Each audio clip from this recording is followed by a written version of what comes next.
Good morning, beloved children of God. Welcome to Charlotte-Fagan United Methodist Church for our second online worship service. For those I've not yet met, I am the Reverend Nick Baird Chrisahan. I'm the pastor of Charlotte-Fagan, and I want to offer a personal welcome. From our community members, those who are tuning in, I want to say thank you for tuning in. I know this has been a stretch, and I want to say thank you. It has been an interesting few weeks, obviously, with the coronavirus and COVID-19 threat.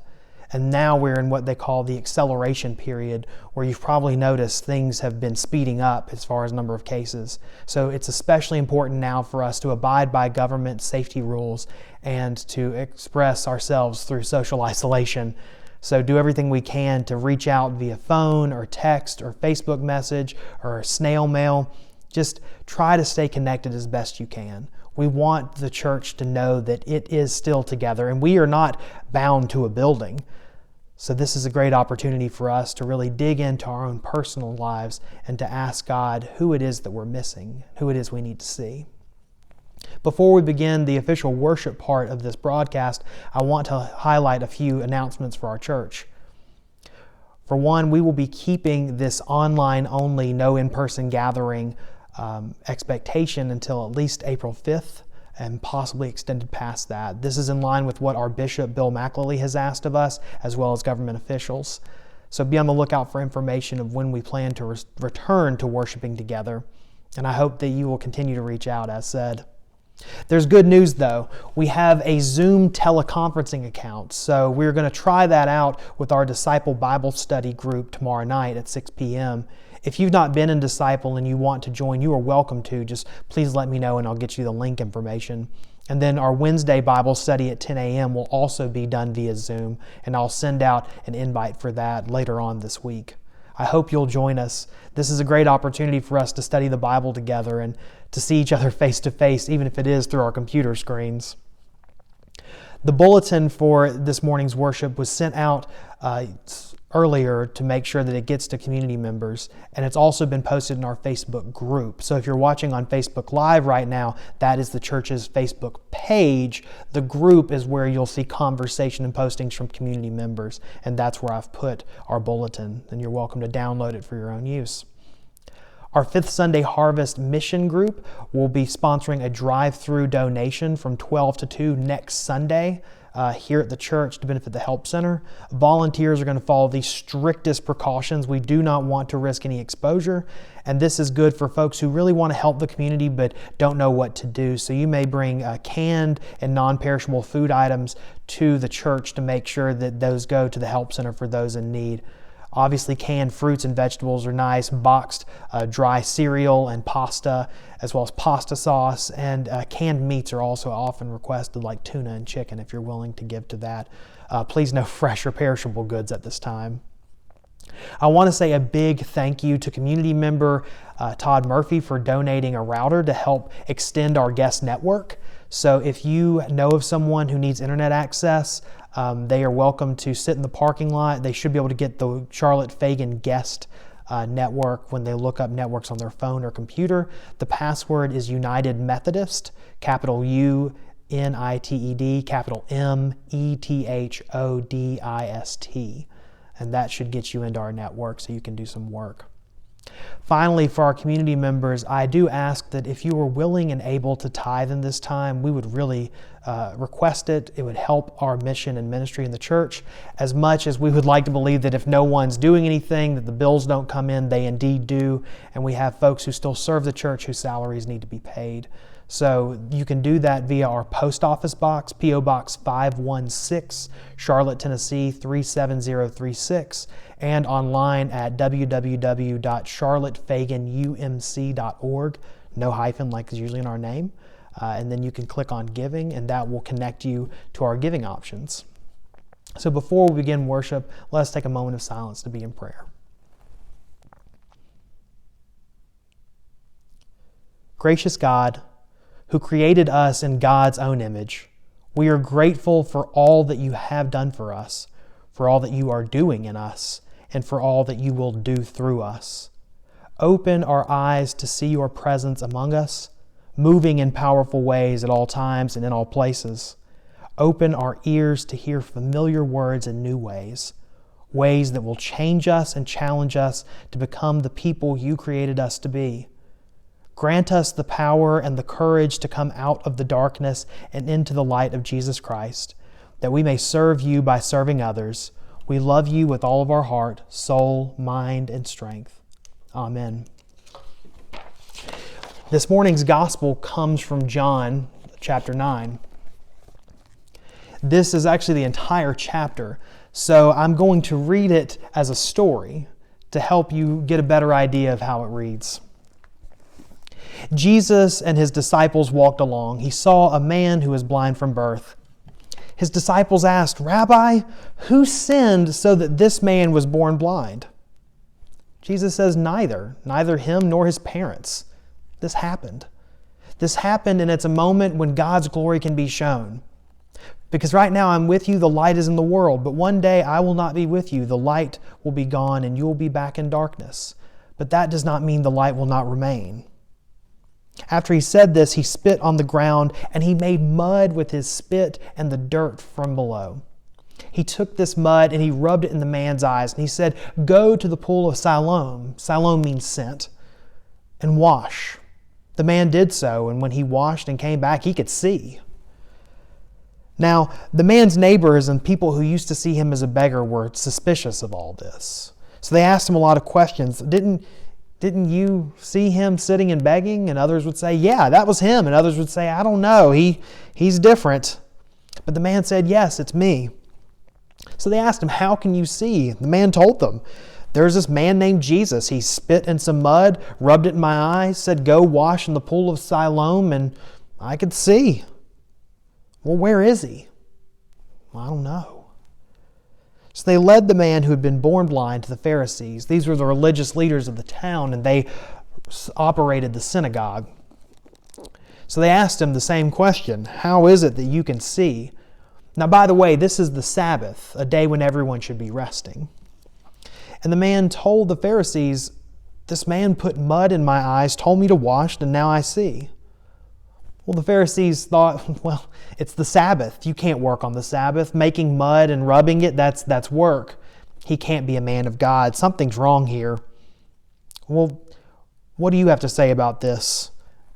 The man who had been born blind said, "I think he's a prophet." Now, of course, they didn't believe him. They didn't believe his story, and they thought something was wrong.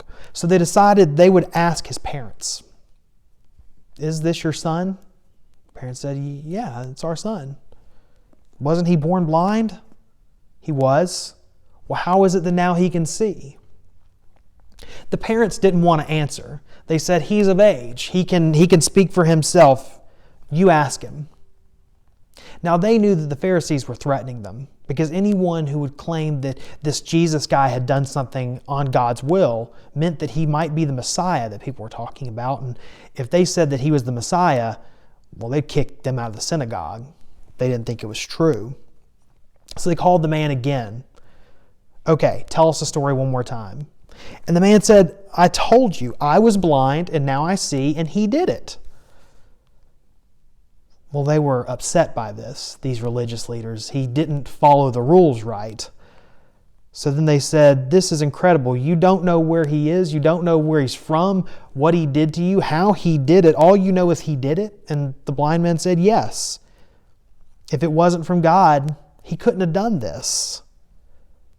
So then the Pharisees responded, "You were born in sin," and they expelled him from the synagogue, which is the equivalent of kicking him out of town. No one would associate someone who'd been expelled. Jesus heard what happened, so he called for the man, and he says, "Do you believe in the Son of God, the human one?" The man said, "Sure, I believe. Where is he?" Jesus said, "You're talking to him." "You?" "Yeah, I believe in you. I can see now. Thank you." So Jesus says, "Worship." And he did. Then this last passage is really interesting. Jesus said, "I have come into the world to exercise judgment so that those who don't see can see, and those who do see will become blind." Some Pharisees who were with him heard what he said and asked, "We're not blind, are we?" And Jesus said, if you were blind, you wouldn't have any sin. But now that you say we see, your sin remains. This story is for you, the people of God. So we give thanks to God for giving us this wonderful passage from our holy book. I think that this passage is a story about healing. Obviously, because a man who was born blind can now see, but that's not the only kind of healing I'm talking about. Yes, of course, we have the initial miracle healing of the man who'd been born blind, but Jesus also heals in a number of ways. For one, his disciples have this old way of thinking about sin and disease and sickness. They thought that someone did something wrong. That's why this man is sick. And Jesus says, no, it's a great opportunity, but that's not why. Now, Jesus says this happens so that God's glory can be revealed. But I wonder if maybe Jesus is saying this is a great opportunity for God's glory to be revealed. One of the great things about biblical passages is that we do interpretation. We figure out what it is that it says. We have thousands of years of interpretation that go before us. And I think Jesus is not necessarily saying that anyone who's born sick is there so that something good can happen to them for God's glory. But when God's glory does exist, we can see evidence of it, as the man does. But there's other kinds of healings that are not all about God's glory in ways we can see. For one, it's the disciples. And for another, the neighborhood around them is being told this story. Even after Jesus is gone, this man's witness is still there to say, hey, miracles can happen. It happened to me. We also see that healing isn't always accepted. We see that in the parents. We see that in the Pharisees. So we have this story of healing that shows up in so many ways. And it's two different kinds of healing. It's a personal healing and a communal, societal healing. Because this man was blind, he had to beg. He had to fend for himself. But also, people thought that maybe, he had sinned. Well, this clears that. He can now go back in the community. Even if the Pharisees expelled him, he could go somewhere else and be accepted because there were no signs of something being wrong. It's sad that even today, sometimes we see someone who has a disease as having done something wrong. But we'll talk about that later. I think this story tells us a lot about God. For one, it says God is present in ways that we really need, like being healed from sicknesses. And God sometimes does that directly and sometimes indirectly. Now, for one, I want to talk about that directness because miracles are one of those things we don't always expect in this world, but they do happen. We've heard of unusual ways that people were one way one day and not another. But I also think that there's direct healing that happens through God's work in those who serve with their lives to do God's work. I'm thinking of doctors and nurses and physician's assistants, people who do on-the-ground work. Even those who aren't believers that I know that are in the medical field, many of them use language of calling or something on their heart. I think that's God. It also tells us that God works in ways we don't see. Sicknesses of the heart and the spirit and the mind. Even in our own selves, we don't always know when God's at work, but we believe God is. In the United Methodist Church, we follow a theologian, a minister who was named John Wesley back in the 1700s. And Wesley had this idea of prevenient grace, that God is working in ways that we don't see.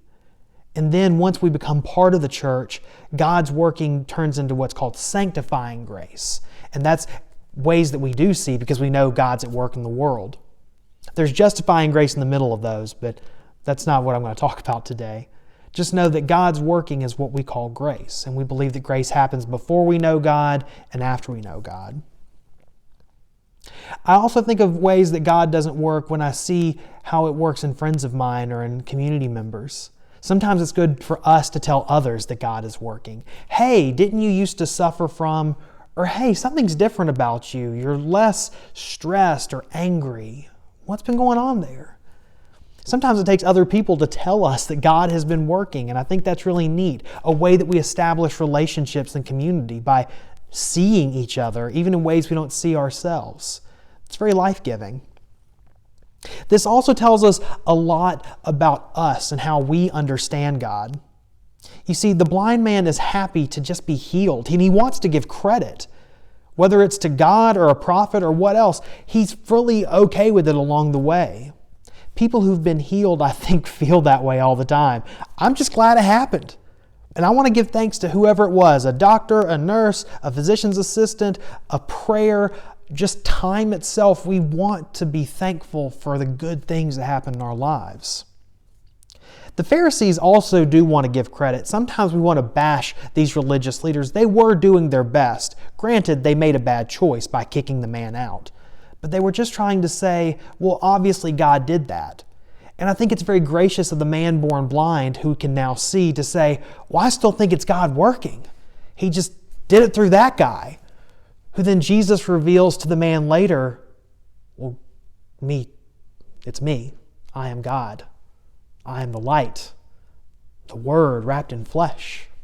I think it's a cool opportunity in how we evangelize. It's not that we go necessarily beating up other people's way of thinking, but to say, oh, I see it too. And look how it helped me. Because sometimes people do operate under an old way of thinking about healing and sickness and health. It's good to say this might just be chaos. When God forms the world in Genesis, it doesn't say out of nothing. It says out of chaos. There was dark water, chaos, bad things that just happened because they did, and God put order in the world. Now, we would like to think that chaos all disappeared, but obviously it didn't, and that's where we think a lot of sin comes from. But in the end, sometimes bad things just happen. But when good things happen, we don't think that's chaos, that's order, that's how it should be. And that's where we look to God and say, oh, I see you there. In this story, I see healing in all kinds of ways. Thankfully, most of the people who've gotten sicknesses, at least in this day and age, have an opportunity to be helped. In the coronavirus, I think of people, while many have died, and we do not want to discount their suffering, I think of all the people who have recovered. And to say, yeah, we might not be perfect, but we're getting there, we're getting better. I think of healing that occurs that's direct, like through doctors and nurses and paramedics and physician's assistants. And I also think about the healing that we're not noticing as we look to that kind of health. In the midst of all this social isolation, I've read stories on the news, I've listened to podcasts. People are exploring their hobbies and art and creativity and things that give them life. I think it's really neat how I've seen stories of video art classes and cooking classes and story time just over, FaceTime or Skype or Zoom, Facebook Live. People are expressing themselves, some people who you would never expect. Artists who we thought were very strict, reserved people are all of a sudden budding because they have the time and they feel like they can. I think it's really neat to see what creative ideas are out there, even to do ministry, how I'm part of some Facebook groups and other social media groups that have helped me understand new ways of doing ministry. So look for the next story time from the parsonage with Pastor Nick sometime this week. And I think in all of this healing of the soul of individual people, I'm seeing a healing that I never thought would happen.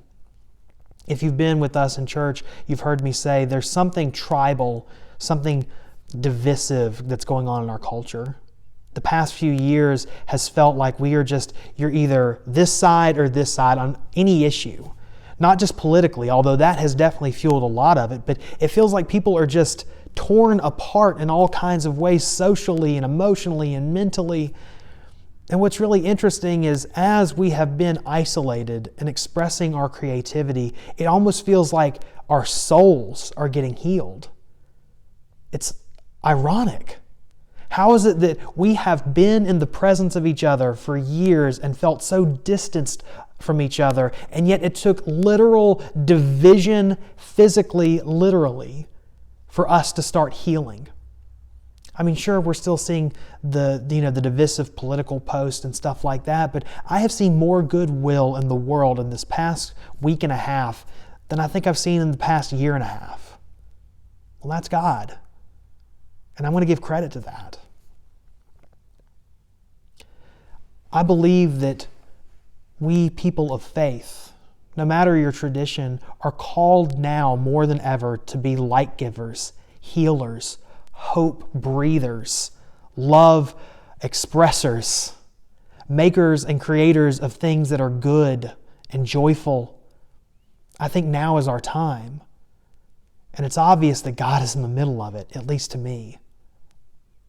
So for those who still suffer from sickness or disease, I pray for God's healing mercies to be on you. Whatever it is, may it be healed all of a sudden, or may growth come out of this season.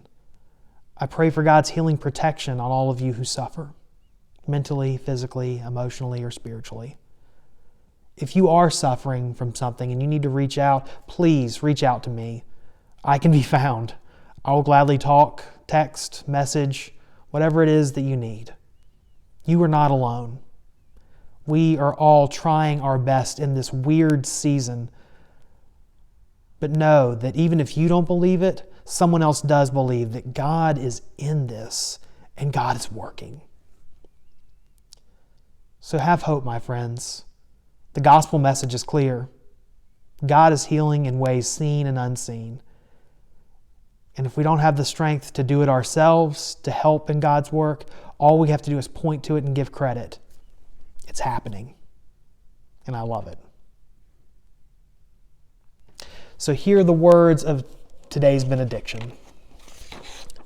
Lord, give us sight, that we may see the many ways of serving you by helping others and by healing ourselves. Help us to offer sight to those who dwell in deep darkness, and may we all together transform this world into your loving image the way that you intended, order from chaos, love and light from darkness. These prayers today come from the Abington Worship Annual and from Nancy C. Townley from Ministry Matters. Thanks be to God. May this whole service be a prayer, a message of hope and love, and I hope to see all of you in some form or fashion very soon. God bless you. Amen.